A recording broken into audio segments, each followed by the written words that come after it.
One. Good afternoon, everybody. Welcome to the Black Mothers Struggling with MS, coming to you live here on the Kubi TV network. Um, I know I've been away, and for those that were wondering, we had a couple of things going on. Um, some very close friend of mine, she passed this weekend before, and then I had a previous engagement that was set up for a wedding renewal. So I mean, with the good comes the bad, but the bad comes the good. I had a little more support at the wedding renewal, a lot more family that were willing to put up with the wheelchair and the tending to, if that's what you want to call it, helping me figure it out, changing hair, things like that. So I kind of, and also it was already paid for. So I kind of gravitated towards that. And also, um, my son that is coming up, his birthday is coming up. He is also my caregiver at this time. And I have to give him respect if I want respect. And he respectfully told me that during the time of his birthday, he did not want to go to a funeral. Um, Understanding, taking that into consideration. So we did the latter. Um, Again, let me apologize and let you guys know that when things happen in my life, since I have taken up the responsibility of being and doing this podcast, um, I would like everyone to know so that they can kind of have an understanding of what it is that I'm going through. It's not just because I didn't feel like doing it.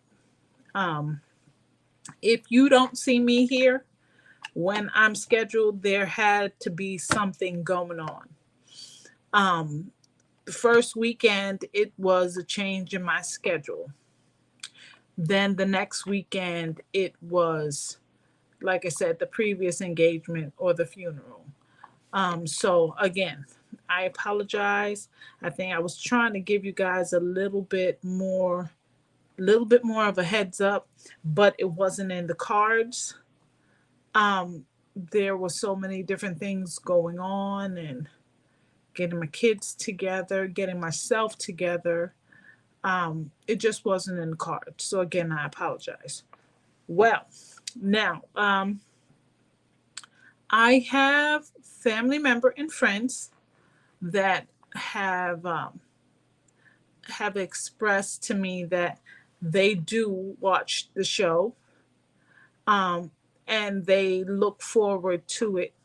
And I thank you guys. I thank everyone that I know, everyone that I don't know, um, because there's a lot going on with multiple sclerosis now. Um, Past weeks, I've seen a lot of different things. Let's say a lot of different information popping up, and it pops up on my phone, of course, with these smartphones. Whatever you say, they take that, they put it in their algorithm, and it pops up on your timeline. So it has come to my attention, which I kind of knew, that MS is moving more into the direction of um, the medications that you don't have to take every day, the medications that are not always um, taken with a needle.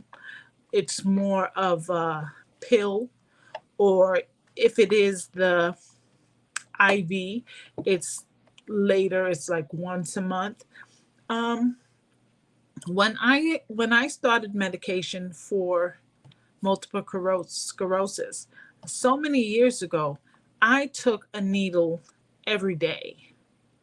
Not a small needle, because I remember Avonex and Copaxone. Um, they also had Tecfidera. Tecfidera has now, not Tecfidera, Copax 1, Avonex, and the Rebif. Those are three medicines that I have previously been on. Now, the Rebif was, I think, 3 times a week. Avonex was once a week. And the Copax one, I think that one was still once a day. Now, as you can imagine, um, young people, some of them, they are not wanting to take medications at all. So now you have to think of a young person taking medications through a needle, or having to do this needle, every day or 3 times a week. And I have to tell you, and I think I spoke some about this before one of my previous shows. um, I was to the point where, I had a lot of bruising with the medication. It made me ill. Um, and at that time, being younger, a little younger, you don't want to have to sit down and take medication, because you're always moving. You got to go here, you got to go here.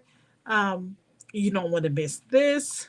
And at sometimes, medications prevented me from doing what I like to do. So now, years pass, maybe about 8, 9 years, maybe 10. Um, we have come to the stages of where the multiple sclerosis medications have been turned into pill form.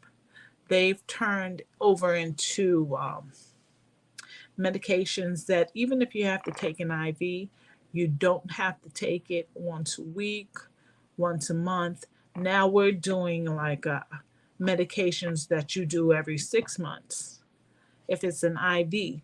But let's also take into considerations that some of these medications are stronger than what they used to be. And sometimes for some people, they're not, they're okay. Me personally, I used to take the Avonex, and the Avonex was not that bad. It did give me, it spiked my fever some and made me a little nauseous. But nowadays, I've taken medications. Actually, right now, the medication that I am on is none. Um, I've tried several medications, and they've all had situations where I did not like. They put me, either it made me feel worse than what my MS has ever made me feel. Um, I've had a medication where I've turned around and it's made me fall more. I've been a little, my how would they say, my equilibrium has been off. Um, and I just couldn't, like, my movement.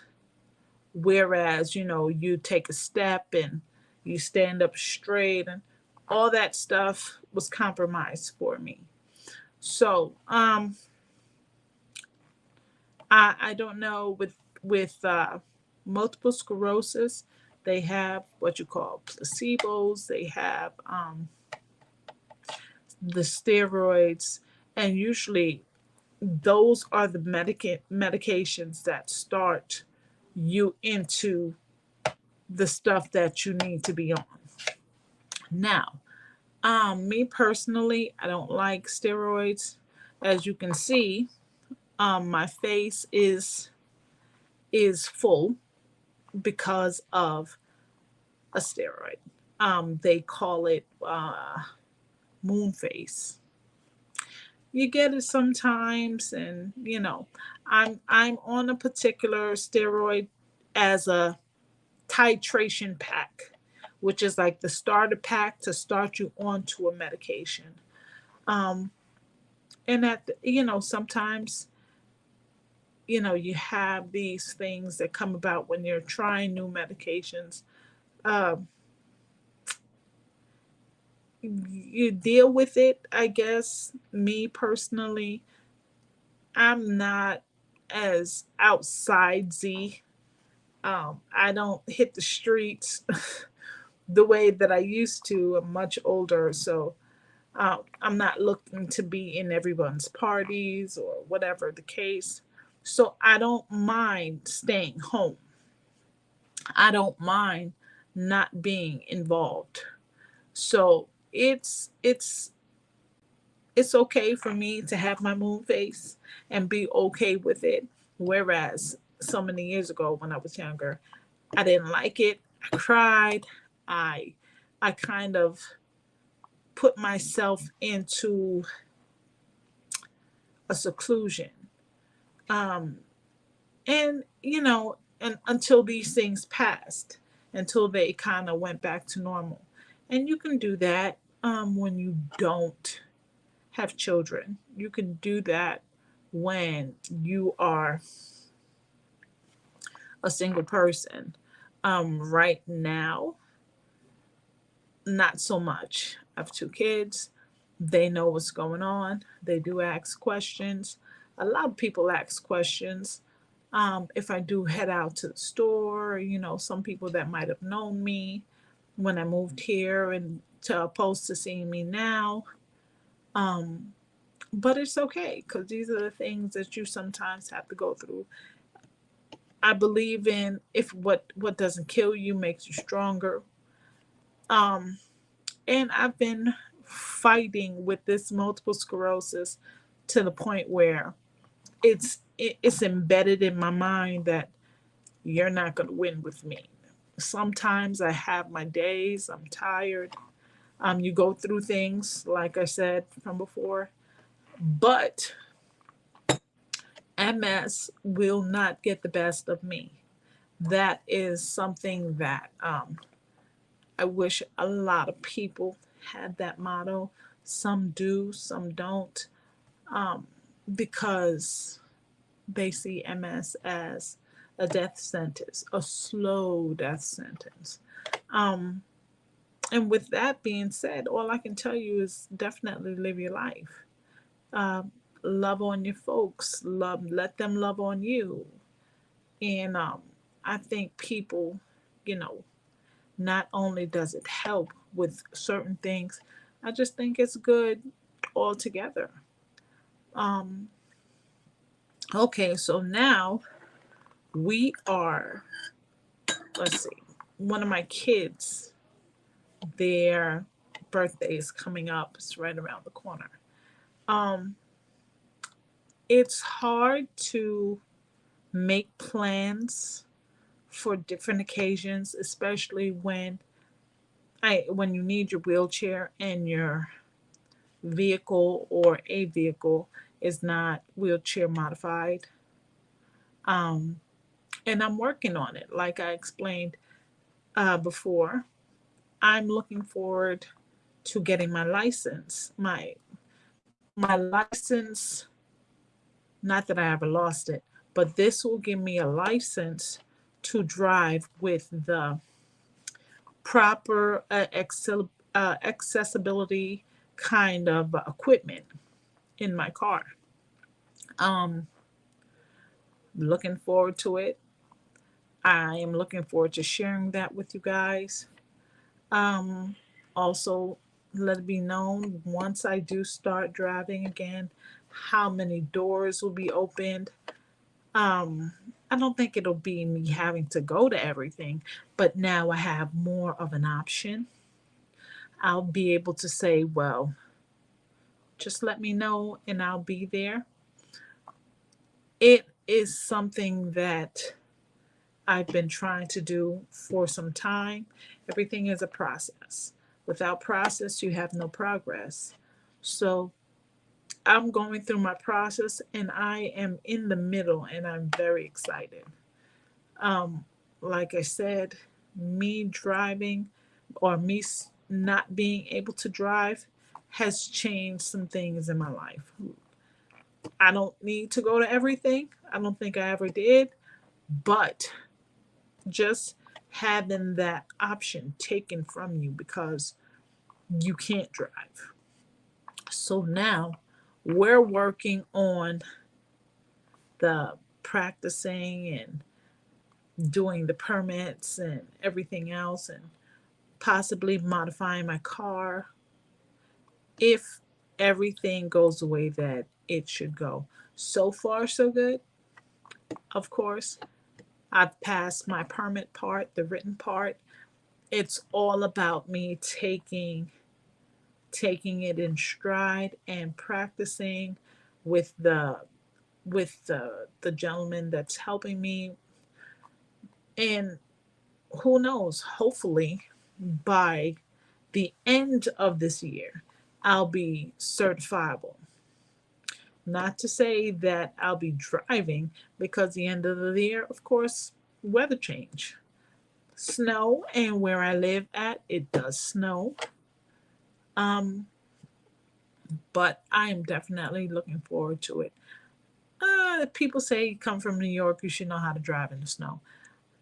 It's a whole different beast driving in the snow with hand equipment. I think it might be. I've never, never had that experience. Not yet. But if it's something where, you know, you don't have the ability to you don't have the ability to step on the brake. I have to use my hands. And in any kind of situation, that is what the practice is for, that I don't slip up and push or pull the wrong thing, especially in snow and ice. So, I mean, what I'm saying is that I'll definitely, hopefully, God willing, everything goes well, I'll be certifiable by the end of the year. But I don't know if I'll be driving in the snow. Um, and again, it's something that I play around with in my mind because I'm just excited to know that I'm almost there to the driving. Now, after that is defeated and done, um, with driving, again, like I said, it opens up different options. I've been toying with the idea of going back to school. Me going back to school will definitely open up some doors. Um, Meaning the jobs that I do, the job that I have now is a wonderful job. I am helping people, even just being at home, being the operator. Um, I would like to maybe further into the job that I have now as far as my career, but with bad, the good comes the bad. Um, Now, currently, I am on a part time job. I barely do any hours. It helps the income for my apartment, my living situation, me, my kids, my family. It helps me to kind of add to what I have with Social Security. Now, before COVID, before COVID, I was able to afford everything that I needed with Social Security. I might have been off a couple of $100, but when you play around with your bill and you pay this one, you pay that one, everyone has their set timing. But now, after COVID, everything has a price hike. All the food has a price hike, rent, things like that, and the income hasn't changed. So, with the income not changing, you have to make up. Now, I make up with my part time job, but even with the part time job, it throws you into a whole different situation when it comes to Social Security. Now, Social Security allows you to work, but you cannot work the same as your Social Security. I get a certain amount, part time gets a certain amount. Now, if that part time income is the same or more with Social Security, they evaluate that, they look at that. If they don't like it, they will cut you off. So now I'm in a situation where, do I want to continue to be independent? Do I want to continue to move forward, go to school, get this career? Because then, am I telling them that I'm not sick? Am I telling them that I can move forward? As far as disability goes, because now you're on disability, like me, I'm on disability. When you say that you're on disability, how disabled are you? Because if you're able to get a job and you're able to go to school and you're able to do this, that, and the third, they look at that like, well, how disabled is she? Can't be that disabled with everything that you want to do or you're trying to do or that you're doing. So it's put me in a situation whereas, do I want to continue on with what I'm doing and hopefully become independent? Well, um, you know, that is something. I don't know if I'm the only person that is going through that, but definitely please call and give me your thoughts, because I don't need help in deciding things in my life, but this part of my life, I would definitely want to know what someone else might do. Do you stick with your Social Security because that's a sure thing for right now? Or do you branch out and you have the independence that you want, that you've been longing for so many years, um, and go for it? Now, me personally, I I want to take that chance and I want to be independent. I don't want to have to worry about I don't want to have to worry about not going to school again, because so many years ago when I was diagnosed with MS, they didn't have online classes. They didn't all they had was, okay, well, you email the teachers, they'll try to email you back with the courses for the week, and that kind of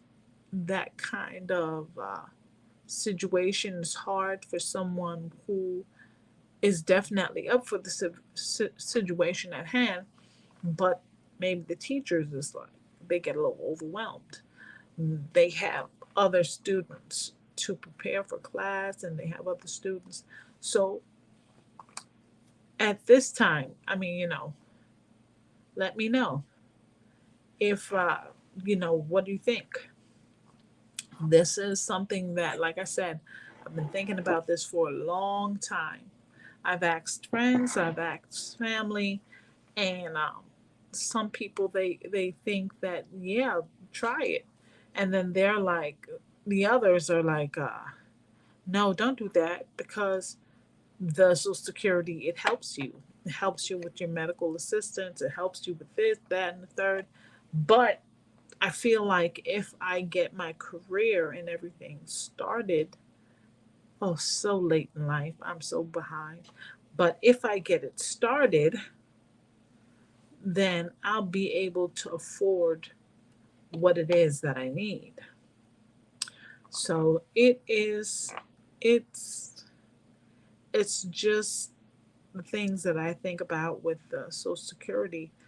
They say they want to help you get back to work, but it is a situation with them like, okay, once we get her out, We'll get somebody else to take her space.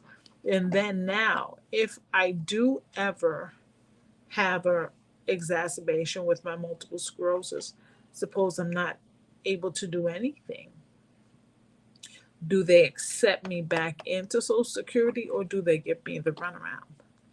Those are the things that keep me divided. Those are the things that keep me thinking, like, do I really want to step out and do my own thing? So it's it's a damn if you do, damn if you don't. Okay, well now, again, like I said, I have one of my kids, their birthdays are coming up soon. So asking my child, what do you want to do for your birthday? Um, he answers, I don't care. It's whatever. Now, with my child, he is not bothered. He is not. He is not a complainer. Both of my kids, I would say they're spoiled, but they're not spoiled to the point where they have to have what they want. Um, so he says to me, like, I'll be fine with anything. You don't have to make a fuss. You don't, you know. So ask again. I said, are you sure? Let's go out to dinner. And his answer to that is, no, we don't have to do all of that. I would much rather the cash. I'm like, okay. So it's that's a question that I have to ask parents. Do you think it's okay to give your kids cash, as far as just giving them the cash and not being so worried?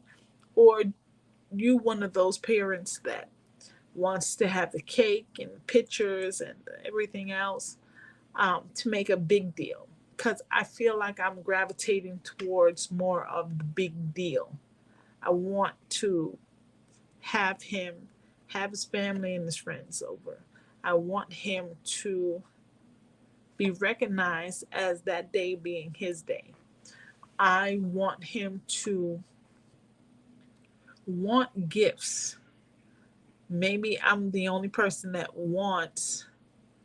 um, wants to have something just to have it. I'm so used to throwing parties. Um, but he is just unbothered.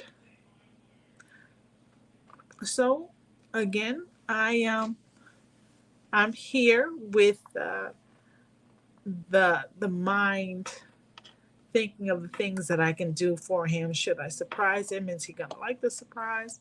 I mean, I've gotten him his first gift. Um, I call it a big boy watch. Instead of him having the straps with the jelly straps or whatever whatever it's called. I got him a watch, a nautical watch.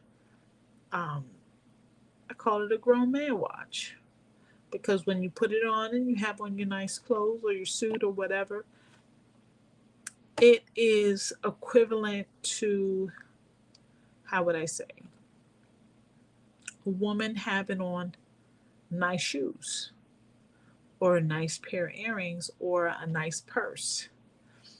A watch for me, for a young adult, a young man, is part of his accessories that kind of puts everything together, puts the suit together. So he has gotten his first gift from me. Now, everyone else, I don't know what he expects, um, but if any family members or friends see this podcast, just know he is not bothered. You can send him cash in a nice card, or gift card or something. I children, I don't know, this age, the kids, because I know when I was younger, I much rather had a party with my cousins and my family and good food, you know, things like that. That meant more to me. To have a nice cake. But these kids, they're like, just give me the cash. So that's understandable. Okay, so now we've talked about the MS, we've talked about the kids, so we've talked about some things with me. I have been on the lookout, like I said, with some resources. I don't know how many people are looking to go back to school or are looking to have something in their life as far as what a grant could get you. Um, I have been lucky enough to stumble upon some things that I don't know if they go from state to state, but I would encourage people to inquire. I have come across a, a grant or loan that you can get to invest in your home. Some people, if they fit the criteria of having smart homes or needing computers or needing things in their bathroom, things that talk, for them, or things that will talk to someone else for them. Um, I have come across, it's called PATF, Pennsylvania Auxiliary for Technology, Assistance for a Technology. Um, if you Google it, PATF, they'll let you know from what time to what time within the year that you can apply for said grants or loans through them. I have also come across the Pure Life tea that helps you with grants. Um, some use grants to get the things that they need for themselves to keep their accessibility accessible. Some people need wheelchairs that are not always available with that are not compatible or available when you have Medicaid, Medicare, or whatever the case. They usually want you to pay out of pocket. So, with some of these things, the one or two things that I've just said, the PATF and um, the Pure Leaf grant, there are some other grants, but I don't know if they're associated with helping helping in the home, helping you better, helping you live better. As people with multiple sclerosis, there are things that are needed that sometimes are not covered by our insurance, and we have to end up paying out of pocket. And then some people can't pay out of pocket because they can't afford to pay out of pocket, or their income just does not suffice. This all rolls back again to the Social Security. Um, if you're a young person and you depend on that, and you really, excuse me, there are some people, young people, that haven't really started off in life yet. Then they find out that they have this disease, and you can spiral into, some people like to call it depression. And that's what it is for some people. Some people spiral and try to overdo, and when they're going, and then they make their MS a little worse because they're stressing. And because remember, multiple sclerosis is something that deals with your immune system. If your immune system becomes compromised in any which way, meaning whether it be the way you eat, the way you think, how you live, the stress you put on your body, these things interfere. I think all of them interfere with your immune system. It's what allows you to feel at your best. And once that is compromised with different things, it's hard to move forward. But yeah, like I said, young people, they get on to this disability, they're kind of thrown into disability. And like I said, I had a lot of family and friends that helped me. Um, some people don't have that support system. Some people don't know what to do. So, your best bet, and I can only talk from my personal experience, allow people to help you. When you go to the doctor, again, don't be afraid to ask questions because every medical institution, every doctor you go to, they ask the same questions. How do you feel you're doing? Do you feel safe in your home? Things like that. So you ask your questions.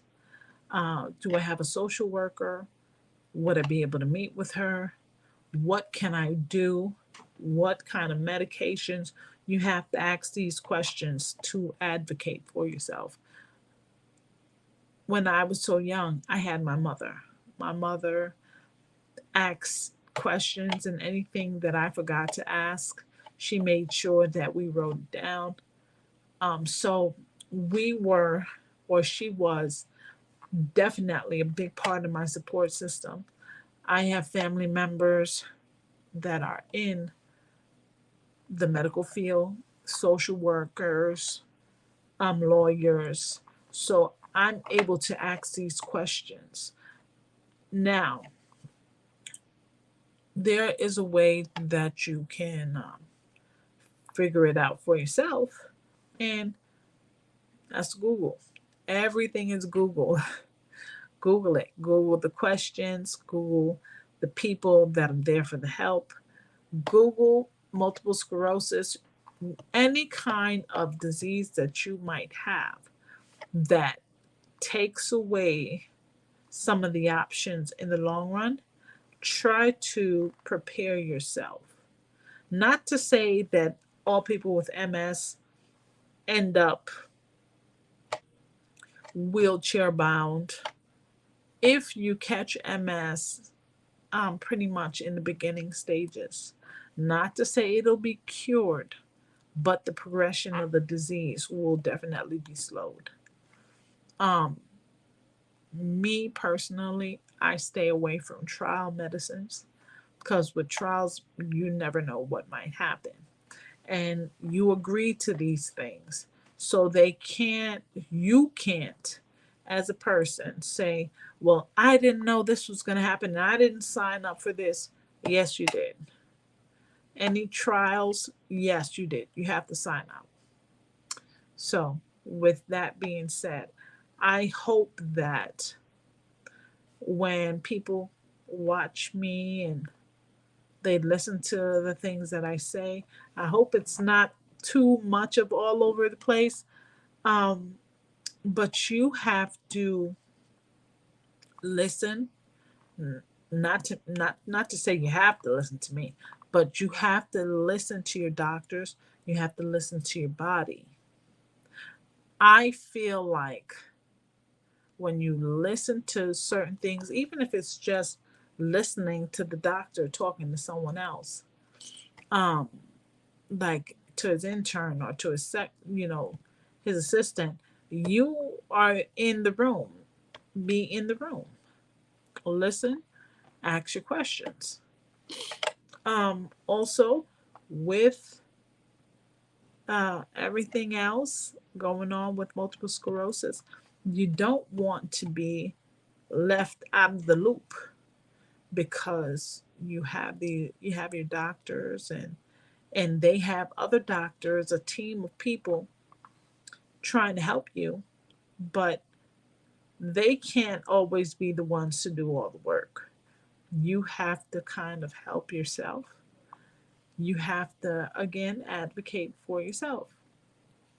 Um, I'm not going to say that you have to be bossy and say, "Give me my chart. Let me see what's going on," because you don't know what you're doing. No, you and your doctor and whoever else in the room, your family, they are a team. Everyone has to work with each other.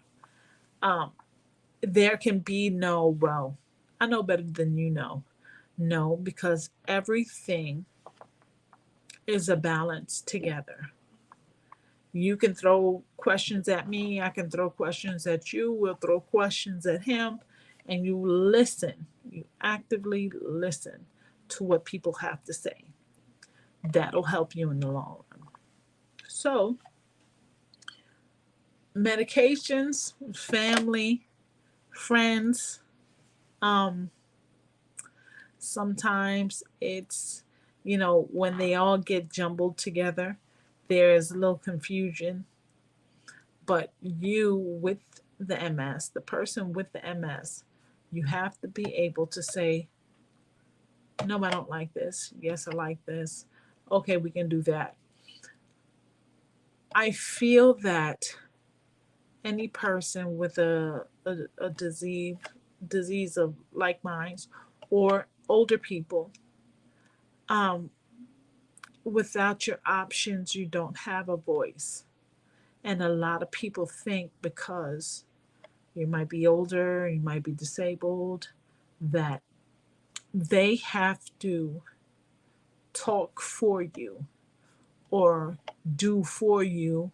So, because of that, you become a non factor with your own disease. And the person that is helping you or supposedly helping you um, is in charge. That's not always the case. A lot of people think that that's for the best. Oh, she doesn't really know what she wants, or he doesn't know what he wants. And I'm here to help, and, we're going to do this and I'm going to do that. Hold on one second before you let another person decide for you to take away your options, or they say that they're going to be the one helping you, but it doesn't really feel like help. It feels more like you're telling me what to do and I don't have any options but to do this, because the help that I do get from that person, it starts becoming, it starts to be, it starts to get threatened. Um, Meaning, if you don't do what they want you to do, they're not going to help you. I've seen the situations. I've gone into places, clinics, offices, supermarkets, banks, with elderly, because I don't know how disability turns into elderly, but it does very quickly. And when they push you to the side of the elderly, some elderly people, they need the help of maybe a daughter or a granddaughter, grandson, or son. And from the outside looking in, it's not always a nice picture, because the people that are here to help you, they feel like, well, they can't do anything else but take what I'm giving because I don't have to give it. Um, Being with a disability, you have to keep being with a disability, living with a disability, being an elderly person. Do not let your options, don't let your options become compromised because you feel like you have no one else to ask. Um,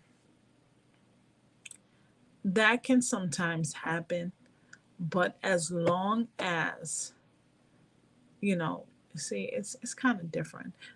I can't even say that because I would say as long as you have doctors, and but when you say to a doctor that I'm not having the help, it becomes something totally different.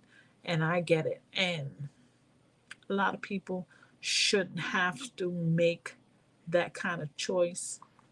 Um, so I will say, if you have someone that is helping you, maybe they're just helping you get your groceries and your medication, talk to them. Talk to them and let them know that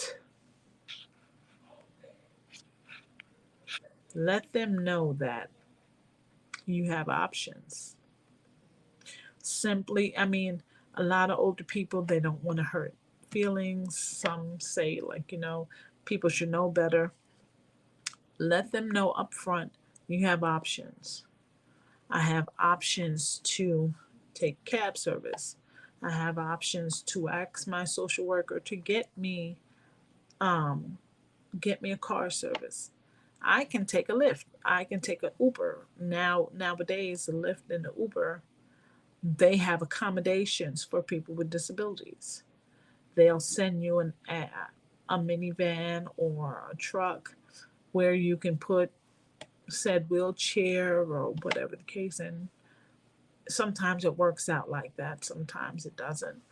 um, but I know for me, if I have to get into a car and I have to bring everything with me, you know I usually have to opt for a larger car, or I can take my bus. The bus, I don't have to get out the wheelchair. It takes the whole wheelchair on a lift, puts it in the bus. So just make sure that you have your options and you know exactly what the person is trying to configure with you. You got to talk to them. You have to be open and honest. You have to be transparent. You have to let them know, like, listen, I don't. That's not me. I don't like it. And if they are the person that pretty much helps you with everything, like me, if I have someone helping me with everything, like my son, he knows everything that he needs to know about me. But sometimes, other people, they take advantage. So at the end of the day, ask questions, let them know, well, listen, I don't do this, I do this, I like this, I don't like this. Because you want to avoid the situation of being taken advantage of as a person with disabilities or a person, an elderly person. So, oh, excuse me, one moment.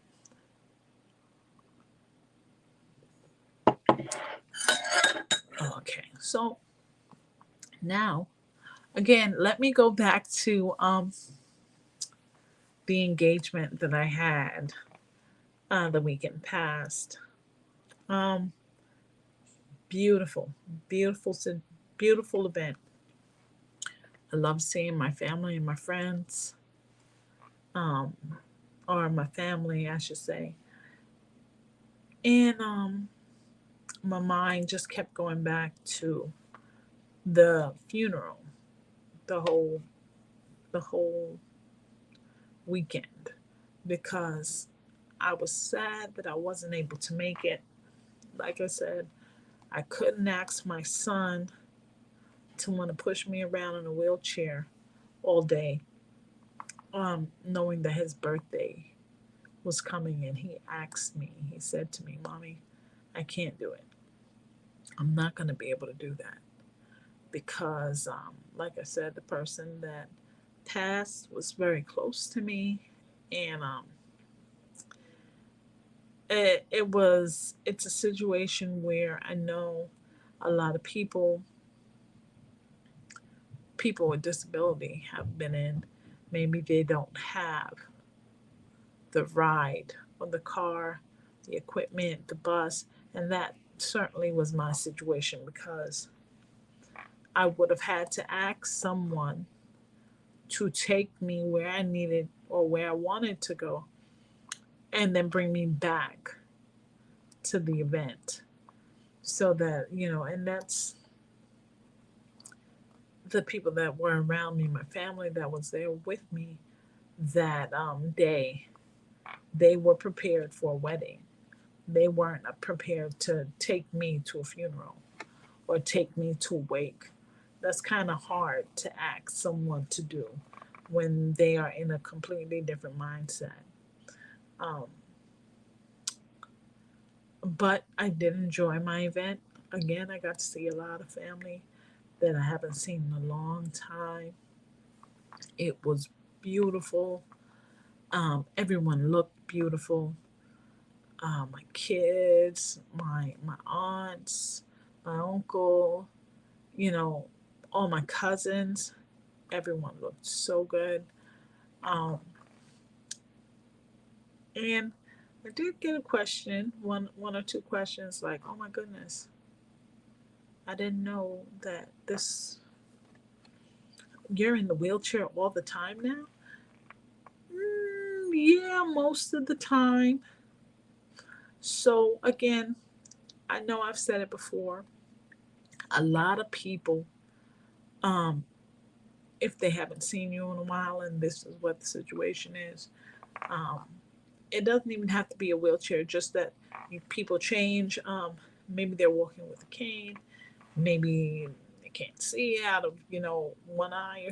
It doesn't matter. Um, I know a lot of people with diseases, when they get questions and the assumptions, they become aggravated. It becomes a situation where it's none of their business about what you know, but you have family and friends that are generally in humbly concerned, and it's out of innocence where they say, "Well, I didn't know that that's what was going on with you," and so how does it work? Because some people still don't know how MS works. Um, MS, once the multiple sclerosis becomes a little more aggressive, you tend to lose some things. It could be your cognitive skills. It could be some mobility skills. I've seen some people that have had problems with their talking. Um, thank God I am not, well, I feel like I am not too far gone to where I cannot um, at least get up and take something. Like for me, I'm in my living room, my bathroom's in the hall. I can still, if I hold on to something or if I had my walker, I could still drag myself to the bathroom. And that might be, uh, say, about maybe 30 feet, 35 feet, 40 feet from my chair to my bathroom. And probably less, maybe 30 feet. Um, I can still stand up.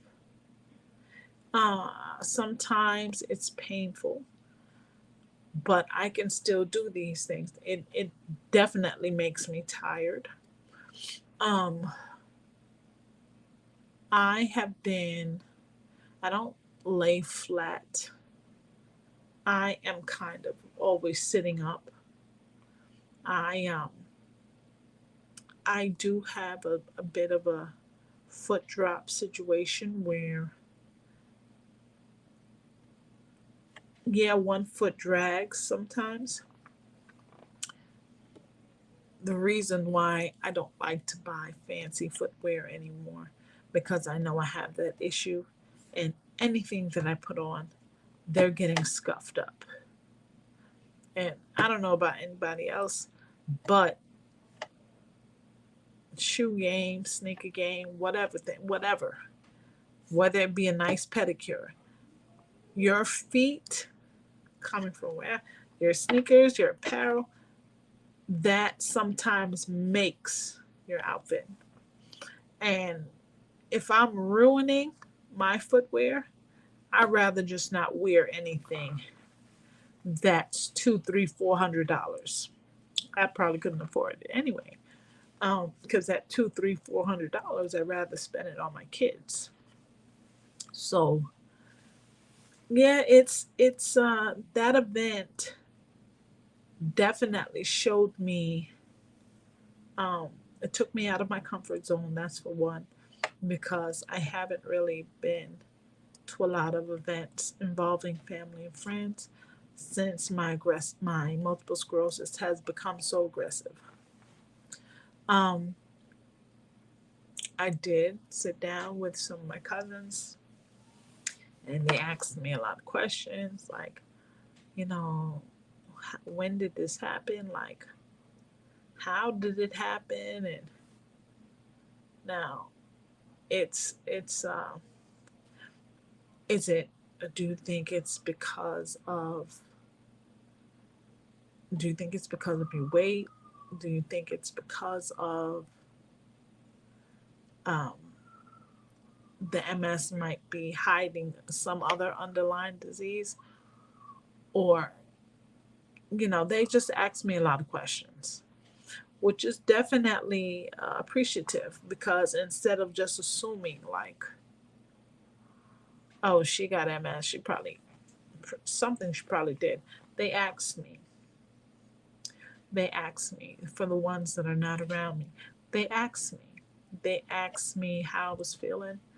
They asked me how the kids, they talked to the kids, and they let them know, if anything, we're here. You don't just have to wait till your mom is sick to reach out. And this is just one thing that I thought of. Um, Adults with kids, don't wait for the kids to call you. Please call them. Because if you have to wait for a child to call you, you'll be waiting for God knows how long. And I just wanted to know. Hold on one moment.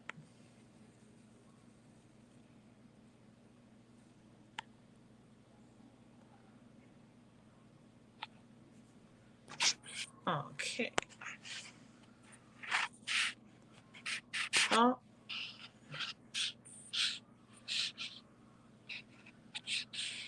I'm so sorry.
What did I do?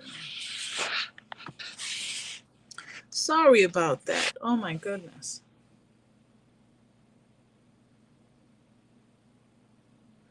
I'd like to say, everyone, thank you for watching the show. A Black mother living with multiple sclerosis. I don't know what just happened, but we got disconnected. But thank you for watching the show. You can see it on a rerun on Kubi TV